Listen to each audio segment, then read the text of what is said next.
Quand on regarde les sociétés humaines, il y a des questions où, au fond, le tact que j'ai associé avec la biologie suffit. Ça veut dire qu'on peut tout de même apprendre, et apprendre des choses intéressantes, même si elles compliquent le schéma qu'on avait au départ. Par exemple, quand on apprend que tel rapport de responsabilité d'une protéine sur tel fonctionnement est modulo des tas d'autres, on ne se dit pas « j'ai donc rien compris ». On a appris que c'était plus compliqué que ça. Et donc, apprendre que c'est plus compliqué que ça, c'est apprendre. Je veux dire, je vais pas. Il s'agit pas. Mais simplement, il s'agit d'apprendre avec tact, en sachant qu'on peut être surpris. C'est intéressant, mais on va pas dire j'ai compris. Ce que font les biologistes disciples, enfin, du néo-darwinisme, pour qui il faut comprendre comment ça se relie aux gènes. Donc ça, c'est une biologie contre lequel, c'est ce qu'on appelle du réductionnisme. Mais l'analytique et le réductionnisme, c'est différent. L'analyse peut admettre que cette analyse est partielle et partiale. Du moment que le lien, comment dirais-je, caractérisé, j'aime bien le mot caractérisé parce qu'il a ce caractère de responsabilité, ici, tient. Du moment qu'il tient, le fait qu'il ait besoin de tas d'autres choses, on apprendra plus, mieux, ça se compliquera, mais on n'a pas affaire à une espèce de responsable en dernière instance, tel que le problème est clos si on a trouvé le rapport, la manière dont les gènes programment, comme on dit, l'organisme. Et ça, je dois dire que la biologie a bien avancé pour ça, et que les progrès techniques dus aux sciences de laboratoire, enfin les progrès en matière d'observation et de distinction l'ont aidé à voir que c'était toujours plus compliqué que ça. Mais ça ne veut pas dire qu'on ne comprend pas. Là, c'est une réussite, dire c'est plus compliqué que ça. Ou tiens, ça dépend des cas. On a appris à voir mieux. Parce que justement, avant, tous les cas se ressemblaient. Et là, tout à coup, des petites différences fines se mettent à être significatives. Donc, c'est pas une conquête, mais c'est un affinement. Et ça on voit que la ressemblance, c'était nous. Mais toutes ces distinctions fines, c'est de ce à quoi on s'adresse qu'on a appris. Donc ça c'est bien, et ça peut arriver dans les sciences humaines aussi, mais alors elles ne sont pas modernistes, c'est plutôt des sciences qui enquêtent, à mon sens. Mais ce qui m'intéressait, c'était ces sciences où il est question, au fond c'était notamment, c'est sur ça que je parle, les trois métiers impossibles, selon Freud, gouverner, soigner et transmettre. Parce que là, il est question de la fabrique de l'homme, ou de la fabrique de la société. Et c'était là que me semble-t-il, on n'affine pas du tout. Il n'y a pas une grande histoire d'affinement. Il y a des histoires de prétention moderniste quant à la définition du rapport individu-société, etc. Et donc, et de tolérance, c'est-à-dire que quand on affine, là aussi, le scientifique est à son aise parce qu'il pose des questions qui n'intéressaient personne avant lui. Tandis que quand il s'agit de guérir, de gouverner et de transmettre, on est avec d'autres savoirs et on les traite par la tolérance. On est avec d'autres questions que pose les gens, et on doit faire la différence, c'est en ça que c'est moderniste, entre la vérité scientifique et la, comment dirais-je, l'opinion. Et donc j'ai traversé ce livre en convoquant Nathan, justement, pour ce genre en convoquant toutes sortes de choses que j'avais accumulées, jusqu'à ce que j'arrive à ce que Bruno Latour avait présenté avant, qui était le Parlement des choses, où se réuniraient non pas des citoyens quiconques, chacun a droit à la parole, avec ça on n'avancera jamais, on vote, mais le vote et l'argumentation sont les deux mamelles de la pauvreté ou du statisme. Enfin, donc, mais viendrait avec ce dont il est porte-parole, ce à propos de quoi il sait des choses. Et ça m'intéressait beaucoup. Et j'ai un peu travaillé sur ce cas de figure jusqu'à ce que, tout à coup, je me dise aïe, c'est beau, mais ça va trop vite. Ça va trop vite parce que ceux qui s'assemblent au Parlement ou à des micro-parlements, parce que le Parlement, c'est certainement pas sur le monde, c'est autour d'un problème qu'on se rassemble comme ça. Eh bien, ils se rassemblent pour voir comment faire, si on doit le faire, mais chacun doit contribuer positivement, y compris par ses objections, mais une objection, c'est positif, c'est un oui, mais ça demande un oui, mais alors on pourrait, etc. Donc c'est des entrepreneurs qui se rassemblent.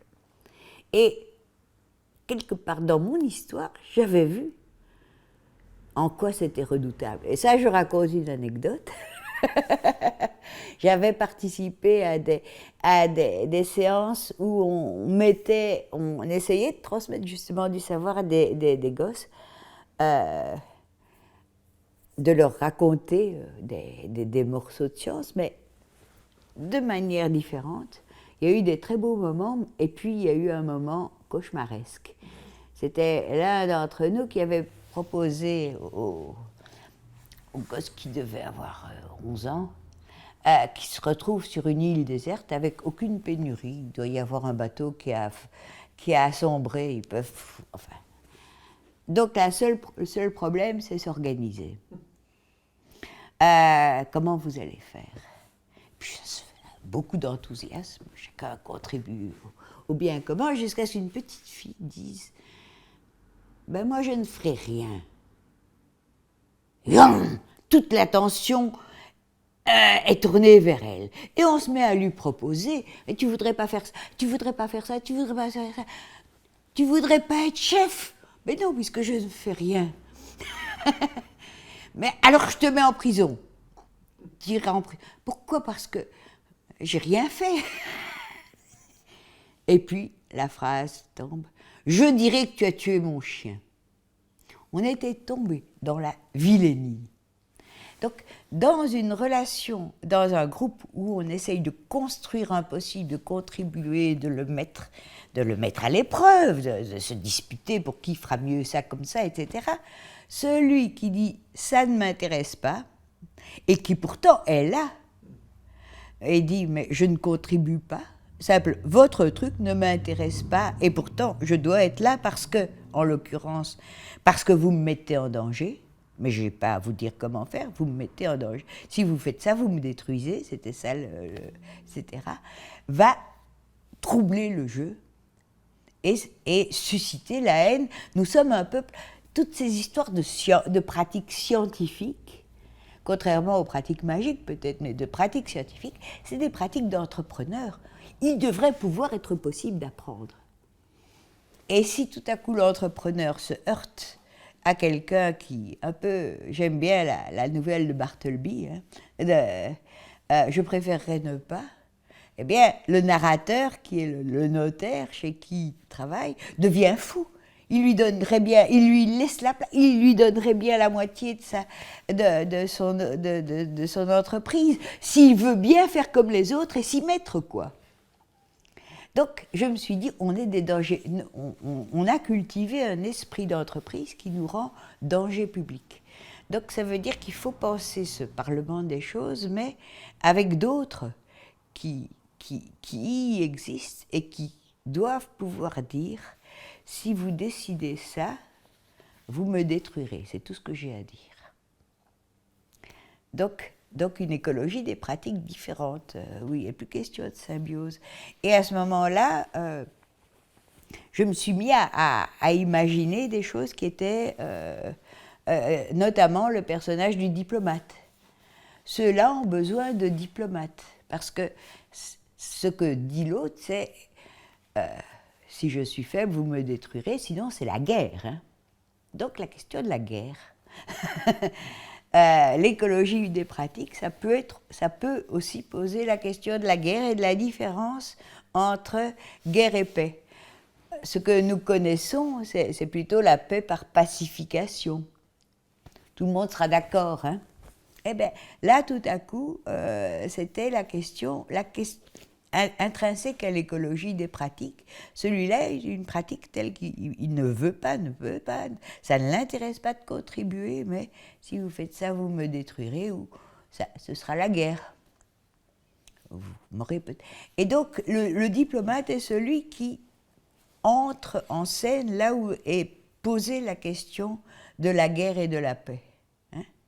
Et ça, on était avec cosmopolitique, ça veut dire que le lieu était politique, on est là pour décider de quelque chose, mais il faut savoir que un cosmos qui n'appartient à personne se joue pourtant dans la manière dont ces mondes s'articulent.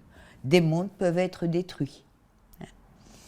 Et donc, l'intelligence du diplomate, ben, ça m'a ramené à Leibniz notamment, etc.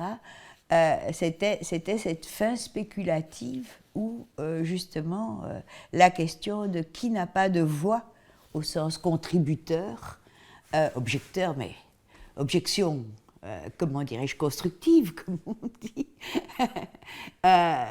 qui n'a pas de voix, comment dirais-je, doit être entendu, parce que le cosmos passe par lui aussi.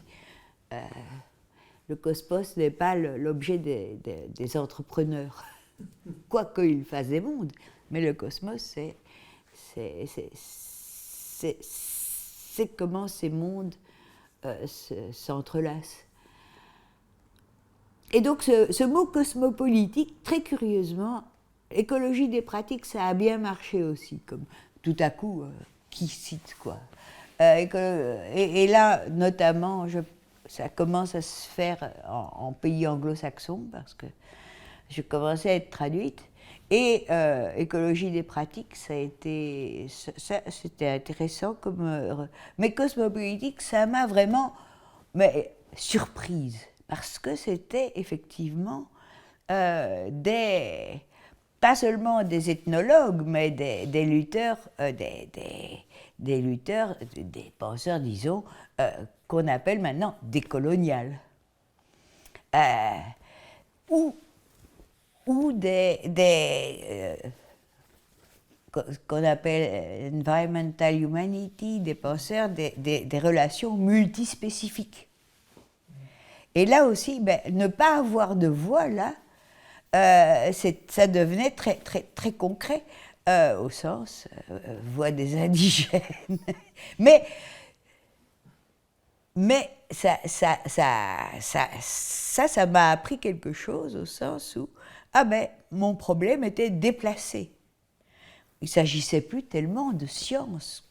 Quand on parle de ce à quoi ont affaire les peuples des colonies, des régions qui ont été colonisées et qui continuent à vivre au rythme de l'Occident, à travers l'économie et toutes sortes de choses, eh bien, quand on voit ça, ce n'est pas tellement les pratiques scientifiques qui comptent. Ils ont affaire avant tout à des modernistes, à des modernisateurs, etc.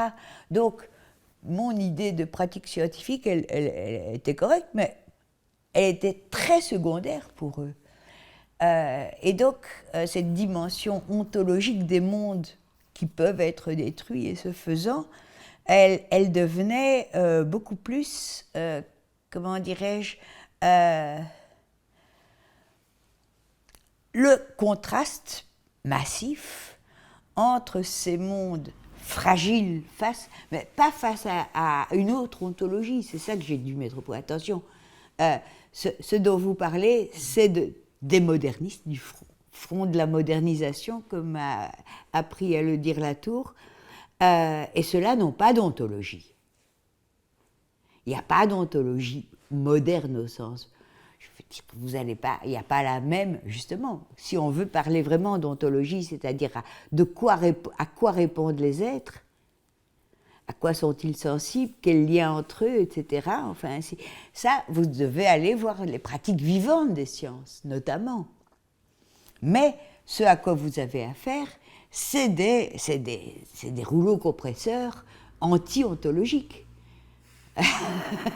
donc ça devenait très franchement décolonisant. Mais c'était très, très, très intéressant parce que justement, toutes ces voix muettes pouvaient devenir pas... ça pouvait vraiment donner sens à la diplomatie, à une diplomatie active, c'est-à-dire donner sens, un nouveau sens à commencer bien se présenter ailleurs, quoi. Et c'est là, par exemple, que je me suis dit, tiens, ma vieille idée sur le peuple des idées, elle aurait du sens si on se présentait en disant, voilà, on est un peuple jeune, quelques milliers d'années, mais notre propriétaire, celui qui nous a fait, puisque ce sont des êtres que nous avons appelés les idées. Vous ne connaissez pas les idées, vous pensez, mais vous ne connaissez pas la manière dont une idée peut se saisir de vous. Si vous ne la nourrissez pas, si vous ne l'accueillez pas bien, elle va faire de vous un conquérant aveugle, etc. Voilà des histoires qu'ils auraient pu accepter, parce que justement, j'avais appris chez Nathan, je composte, c'est-à-dire que dans les populations à être, il faut nourrir les êtres, sinon ils se transforment en pouvoir dévorant. Donc, raconter, oui, nous sommes des dévorés, c'était peut-être une manière civilisée de nous présenter. Nous qui n'avons pas d'ontologie à vous présenter. Parce qu'on ne va pas dire que la science donne une ontologie, il y a trop de diversité. Enfin, je veux dire, ça n'existe pas, ce truc. Donc, Cosmopolitique, comment dirais-je, m'a tout à coup propulsée dans ce monde qui commençait d'ailleurs, qui s'activait et qu'il a pris dans ce mélange-là et qui a largement, comment dirais-je, ouvert mes champs de pensée, d'exploration et de collaboration ailleurs. Et pendant ce temps-là, et donc sur un mode spéculatif, c'est-à-dire que, mais spéculation politique, c'est-à-dire c'est en pensant au cosmos, nous ne sommes pas seuls au monde à décider entre entrepreneurs, d'autres choses sont en jeu que j'apprenais à penser. Et puis, à peu près à ce moment-là, j'écrivais mon livre sur Whitehead, qui lui était éminemment spéculatif et qui était aussi de l'ordre de la diplomatie de la pensée. Puisque Whitehead, au fond, a considéré que c'est un philosophe qui était mathématicien et qui a considéré que la modernité était sur le déclin et dans l'ornière d'abstraction qu'on pourrait dire prédatrice. La bifurcation de la nature entre une nature objective qui tient, qu'on peut connaître, mais qui tient par ses propres moyens et d'une nature apparente qui est le lieu des beautés, des peurs, des passions, etc., et qui, elle, est une projection humaine, hein, apparence, c'était juste une absurdité. Donc il fallait penser que la nature était indolore, incolore, etc., sauf de par la grandeur de l'homme. Non. Et donc, mais pour sortir de ça, il ne fallait pas créer une espèce de grande pensée qui réconcilie tout, etc. Il fallait la traiter comme une absurdité. Et une absurdité, ça se refuse. Et donc, il fallait après payer le prix de ce refus. Donc, ne pas négocier, mais payer le prix. Et Whitehead s'est lancé dans une opération spéculative qui était de construire un type de réalité métaphysique, pas ontologique, parce que l'ontologie, c'est ce avec quoi nous vivons, ça, c'est ce dont nous avons besoin pour penser une réalité cohérente. La bifurcation de la nature, c'est l'incohérence même. On ne peut pas dire 3 mots sans que tout à coup on se perde enfin, on ne peut pas, comme il disait, le poète devrait adresser ses louanges non à la beauté du coucher du soleil, mais à la grandeur de l'esprit humain. Comment on peut raconter ça? Donc c'est une bifurcation qui ne tient qu'à opposer, mais qui ne fait pas tenir quoi que ce soit sur un mode cohérent. Donc, et la cohérence l'a mis à l'aventure et lui a fait créer un système métaphysique dont la pierre d'achoppement, c'est ne rien éliminer de ce dont nous faisons l'expérience. Et c'est là qu'il prenait toute cette distance par rapport aux pratiques spécialisées comme la science, qui simplifient, qui choisissent, qui sélectionnent pour pouvoir poser leurs questions. Là, il ne faut rien éliminer. Et, comment dirais-je, ce qu'il y a d'intéressant, c'est que ce n'est pas une vision, parce que c'est un geste. Comment prendre? Ça nous apprend comment prendre une situation, non pas en éliminant rien, ça voudrait dire tout savoir, mais en s'interdisant d'éliminer pour pouvoir. C'est-à-dire d'omettre parce que c'est grâce à ça que je peux. Non, ça, on n'a pas le droit.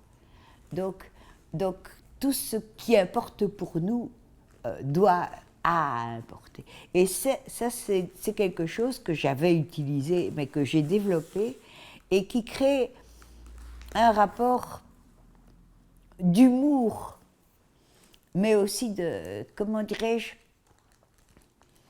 en quoi c'est... La question, c'est vraiment comment et en quoi ceci peut importer dans telle situation. Donc, c'est spéculatif au sens de refuser tout. Les choses sont comme elles devraient être. Non, pour le moment, elles font importer ça plutôt que ça.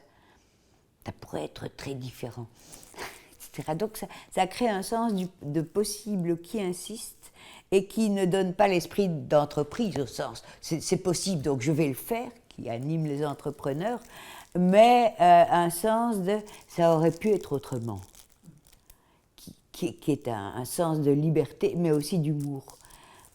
Et donc c'est un philosophe de l'humour. Et puis il y avait le troisième qui a pensé avec Whitehead, mais il y a aussi le seul texte que j'ai écrit avec Bruno Latour, c'est à propos d'Étienne Souriau. Et lui, c'était vraiment... on s'est rencontrés, moi, à cause notamment de ces idées qui vous appellent et vous mettent au travail. Eh bien, ça, c'est ce que Souriau appelle l'instauration. Il voyait l'instauration en art, en philosophie, partout. L'homme était un homme instaurant. Ce qui me gênait un peu, parce que ça veut dire que... mais enfin, c'était très bien pour les Occidentaux. Nous sommes le peuple des idées. Donc, mais c'était aussi d'un peuple... Justement, il y a une idée qui vous anime et qui vous fait travailler, qui vous met au travail. Et ça, c'était le constructivisme de Souriau, on peut dire. Et pour Bruno, ça l'arrangeait beaucoup, parce que construction... Il s'était rendu compte qu'on ne pouvait pas en sortir dans notre monde. Dès qu'on disait « c'est construit », on disait « donc on peut le déconstruire ». Alors que ce qui l'intéressait, c'est « est-ce que c'est bien construit ?» Donc, et ça n'avait pas droit de cité, ce « bien construit ». Or, Souriau donnait ce droit de cité. Parce que Souriau, l'instauration, ça se réussit ou ça se rate. Donc, Donc il y avait aussi comment dirais-je, cette possibilité d'un constructivisme qui ne soit pas relativiste, mais qui fasse œuvre. C'est l'œuvre à faire chez Souriau. Donc là aussi, c'était spéculatif. Et tout le temps, ça revenait à dire « nous ne sommes pas seuls au monde ». Ce n'est pas de nos intentions que nos intentions ne suffisent pas, les limites d'un monde donné ne suffisent pas, ça ne se joue pas comme ça. Il faut vraiment animer, enfin ce monde doit être peuplé pour que justement nous ne nous réduisions pas nous-mêmes à des caricatures, attristantes et agressives. Donc une écologie, ça doit se peupler. Bruno a prolongé Souriau dans ses modes d'existence qui sont monumentales, hein, qui justement essayent de montrer on instaure ainsi et pas en général. Par exemple, pour lui, la justice, faire justice, enfin les institutions comme la justice ou toutes celles qu'il déploie, demandent chacune leur clé de vérité, leur clé de réussir raté. Et ça, c'était un grand thème de Souriau contre la généralité. Les institutions fabriquent des manières les institutions, j'ai dit. Je recommence. Donc, pour Souriau, les instaurations sont dans un mode d'être ou pas. On ne peut pas être à la fois, disons, artiste et scientifique.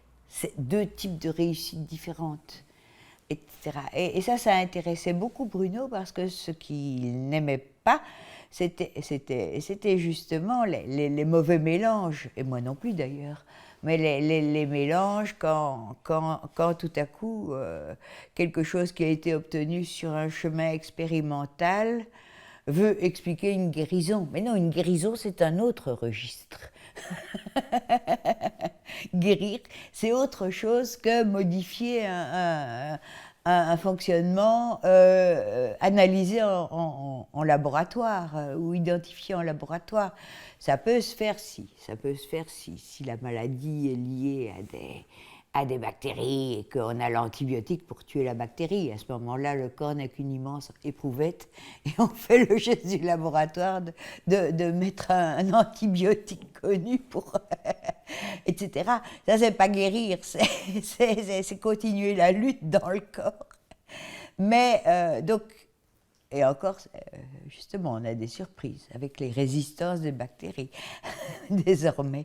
Mais enfin, c'est pas ça qui nous permet de comprendre ce qu'est guérir.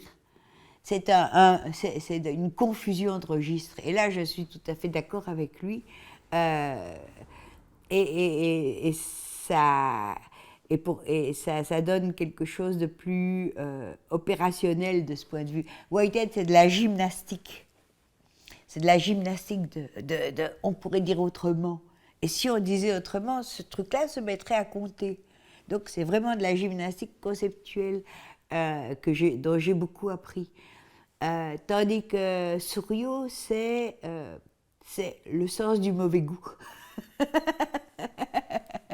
Le sens du mauvais goût. On peut pas dire qu'un procès, ça guérit les gens en leur permettant de faire leur deuil. Non, la justice a une grandeur propre, mais qui n'est pas du tout celle des métamorphoses que permettent la guérison, etc., etc. Enfin, c'est vraiment donné à l'idée de constructivité sa vérité qu'on ne construit pas en général. On construit ainsi, et comme ça, et pour ça. Ce que les constructivistes, usuellement, eux, il suffit que ce ne soit pas essentialiste.